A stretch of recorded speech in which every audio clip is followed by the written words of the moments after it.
தேவன் நம்ம கொடுத்த நீதி இது குருட்டுத்தனமா, திருட்டுத்தனமா, களவுத்தனமா வந்ததில்ல.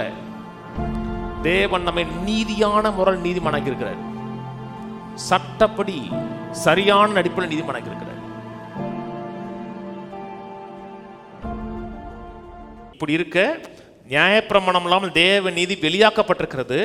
அதை குறித்து நியாயப்பிரமாணமும் தீர்க்க தரிசனம் சாட்சி கொடுக்கிறது. அது இயேசு கிறிஸ்துவை பற்றும் விசுவாசத்தினால் பலிக்கும் தேவ நீதியே. விசுவாசிக்கிற எவர்களுக்குள்ளும் எவர்கள் மேலும் அது பலிக்கும், வித்தியாசமே இல்லை. எல்லோரும் பாவம் செய்து தேவ மகிமையற்றவராகி இலவசமாய் அவருடைய கிருபையினாலே கிறிஸ்து இயேசுவுள்ள மீட்பை கொண்டு நீதிமான்களாக்கப்படுகிறார்கள். படுகிறார்னா இது கண்டினியூஸா நடக்குது, ரிசீவ் பண்ணிட்டே இருக்காங்க. தேவ கோபாக்கினை ஒரே முறையாக ஊற்றப்பட்டு முடிஞ்சிருச்சு. அதனோட ரிசல்ட் கண்டினியூஸ் ஆகுது. அது முடிஞ்சிருச்சு, அதனோட ஆக்ட் கண்டினியூ ஆகும். நான் சொன்னது புரியுதுங்களாங்க? இறுதியில் பிரியாணி கட்டி முடிச்சாச்சு அப்படின்னு என்ன அர்த்தம்? முடிச்சாச்சுங்கிறது பெர்ஃபெக்ட் டென்ஸ். தட்டில் போடுறது கண்டினியூஸ் டென்ஸ். அப்படி சொன்னாதான் புரியும். பிரியாணின்னு அதுதான் ஒரு ரெவலேஷனே வருது. ஆஹா அப்படின்னு வருது. ஒன்று முற்று பெற்றது, அது டன். இது விசுவாசத்தில் ரிவீல் ஆகிட்டே இருக்கு. வாசிப்போம். இலவசமாக அவருடைய கிருபையினாலே கிறிஸ்து இயேசுவுள்ள மீட்பை கொண்டு நீதிமானாக்கப்படுகிறார்கள். தேவன் பொறுமையாயிருந்த முற்காலத்தில் நடந்த பாவங்களை தம் பொறுத்து கொண்டதை குறித்து தம்முடைய நீதியை காண்பிக்கும் பொருட்டாகவும் தாம் நீதி உள்ளவரும் இயேசுவினிடத்தில் விசுவாசமாய் இருக்கிறவனை நீதிமான் ஆக்குவருமாய் விளங்கும்படி இக்காலத்தில் தமது நீதியை காண்பிக்கும் பொருட்டாகும். ரெண்டு காரியம் சொல்றாரு. தேவன் நம்ம கொடுத்த நீதி இது குருட்டுத்தனமா, திருட்டுத்தனமா, களவுத்தனமா வந்ததில்ல. தேவன் நம்மை நீதியான முறையில் நீதிமானாக்கி இருக்கிறார். சட்டப்படி சரியான அடிப்படையில் நீதிமானாக்கி இருக்கிறார். இப்போ கர்த்தர் பாவத்தை கண்ணு காணாமல்ல. டிராஃபிக் ரோவில் மூடுறீங்க, டிராஃபிக் ரோவில் மீறி போகிறீங்க, 100 ரூபா கொடுத்தோன்னு சரி சரி சரி ஓகே ஓகே அப்படி அது இல்லை. நீதியான முறையில் நீதிமானாக்கப்பட்டாங்கிறீங்க. அப்போ அவங்க செய்கிறதெல்லாம் சரிங்கிறீங்களா? அதன் அடிப்படையில் அவங்க நீதிமானுங்கிறீங்களா? அவங்க செய்கிற செயல்கள்லாம் நீங்கள் ஏற்றுக்கிறீங்களா? அவங்க செய்கிற செயலின் அடிப்படையில் அவங்க நீதிமான் இல்லை. அதை மனசு நடிச்சவங்க சம்பாதிக்கலை. நான் நீதிமானாக்கப்பட்ட நீதியான முறையில். ஏன்னா என்னுடைய இடத்தை இயேசு எடுத்தார்.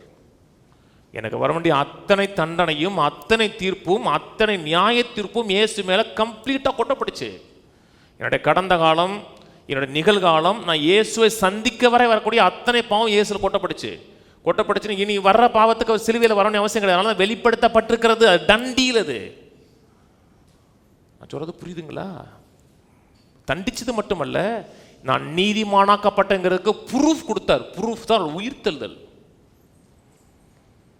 நான் நீதிமானாக்கப்படுவதற்காக அவர் எழுப்பப்பட்டும் இருக்கிறார்னு இருக்கு. இயேசு உயிர்த்தெழுந்தாரா? கொஞ்சம் சந்தேகமா இருக்கா? அப்படின்னா என்ன அர்த்தம்? பேமெண்ட் முடிஞ்சிருச்சுன்னு அர்த்தம். கடைக்கு போறீங்க, கிறிஸ்மஸ் பர்ச்சேஸ் பண்ண போறீங்க, போத்தீஸ்க்கோ இங்கே போறீங்க, 4 மாடு 5 மாடு இருக்குன்னா அந்தந்த ஃப்ளோரில் பொருளை கொடுத்துட்டு பே பண்ணதுக்கப்புறம் ஸ்லிப்பு கொடுப்பாங்க. கிரவுண்ட் ஃப்ளோரில் தான் பொருளை வாங்கணும். ஸ்லிப்பை தொலைச்சிடக்கூடாது. கீழே போனக்கணும் ஸ்லிப்பை கொடுத்த உடனே கொண்டு வந்து அட்டைப்பட்டிலையோ கட்டப்பட்டிலையோ இதை கொடுப்பான். நிறைய மக்கள் ஸ்லிப்பை தொலைச்சிட்டாங்க. நீதிமானா, பரிசுத்தமானா, குற்றம் சாட்டப்படாதவனா, சந்தேகமாக இருக்கே அப்படின்னு இருக்கு. ஸ்லிப்பை காணோம். ஸ்லிப்பு மிஸ் ஆகி போச்சு. கர்த்தர் என்னை தண்டிச்சார். என்னை தண்டிச்சு நீதிமானாக்கினார். அமெரிக்கா சட்டத்தில் ஒரு சட்டம் டபுள் ஜெபடிங்கிறாங்க. டபுள் ஜெபடின்னா ஒரு செய்த தப்பிதத்துக்கு திரும்பி அவனை கொண்டு போய் தண்டிச்சோம்னா அது டபுள் ஜெபடி. ஒரே தப்பிதத்துக்கு 2 முறை தண்டிப்பது. நான் செய்த பாவத்துக்கு இயேசுவை அடித்தார். திரும்பி அதே பாவத்துக்காக என்னையும் அடித்தார்னா அவர் நீதிபரர் கிடையாது. நீதி நிலைநாட்டப்படவில்லைன்னு அர்த்தம். இயேசுவை அடித்தார், இயேசுவை அடிச்சது மட்டுமல்ல, என்னை நீதிமான்னு டிக்ளேர் பண்ணார். ஏன்? எனக்கு வர வேண்டிய குற்றச்சாட்டுகள் தண்டிக்கப்பட்டிருக்கிறது. நான் ஒவ்வொரு முறையும் நான் நீதிமான் சொல்லும் பொழுது நான் சம்பாதிச்சு சொல்லல, எனக்காக பரலோகம் கொடுத்த டிக்ளரேஷன் அறிவிக்கிறேன். நான் உங்களை நீதிமான் சொல்லும் பொழுது, பாஸ்டர் நான் அதை செஞ்சேனே, அது எனக்கு தெரியாதுங்க. நீங்க ரத்தத்தால் கழுவப்பட்ட நீதிமான். இயேசுவை விசுவாசிக்கிறீங்களா? ஏசு சிலுவையை சேர்த்த பாடுகளை விசுவாசிக்கிறீங்களா? அப்பனா நீதிமான். ஜெபிக்கும் போது பிசா சொல்லுவான், இதை செஞ்சிருக்க, உப்பை தின்னவன் தண்ணி குடிக்கணும் தெரியுமா, தப்பு செஞ்சவன் தண்டனை அனுபவிக்கணும். உங்க பாஸ்டர் சொல்றதை நம்பாத, உனக்கு தண்டனை வரும். இப்படிப்பட்ட ஆயுதங்கள் எழும்பும் பொழுதுதான் அந்த உணர்வு வரணும்.